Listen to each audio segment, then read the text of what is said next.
संघर्ष टाइम्स, समस्या जनतेची, साथ आमची.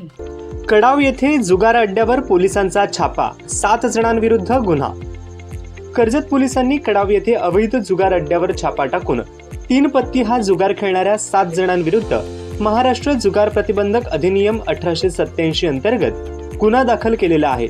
या कारवाईत 6,400 रुपयांची रोख रक्कम आणि 52 पत्त्यांचा संच जप्त करण्यात आला. दरम्यान मिळालेल्या गुप्त माहितीच्या आधारे पोलीस निरीक्षक उमेश पाटील यांच्या मार्गदर्शनाखाली पोलीस उपनिरीक्षक किरण नवले, सहाय्यक फौजदार राजेंद्र दुसाणे, पोलीस हवालदार समीर भुईर, महिला पोलीस शिपाई प्राची शेळके आणि पोलीस शिपाई संग्राम कांबळे यांच्या पथकाने पंचांसमक्ष कडाव येथे छापा टाकला. फुलाजी हनुमंत पवार यांच्या घराच्या पडवीत 7 जण पैशांवर जुगार खेळताना आढळून आले. या प्रकरणी कडाव येथील फुलाजी हनुमंत पवार, राम श्रीकृष्ण दगडू, प्रमोद हरिश्चंद्र गंगावणे, बाळू झावरू म्हसे तसेच टाकवे येथील विजय शिवाजी काळोखे, अनिल जिब्रू काळोखे आणि सापेले येथील मारुती गोपाळ जगताप यांच्या विरुद्ध हा गुन्हा दाखल करण्यात आला आहे. हे अवैधरित्या 3 पत्ती या नावाचा जुगार खेळताना मिळून असल्याने त्यांचे विरुद्ध महाराष्ट्र जुगारबंदी अधिनियम 1887 चा कलम 12 याप्रमाणे सरकारतर्फे खबर आहे.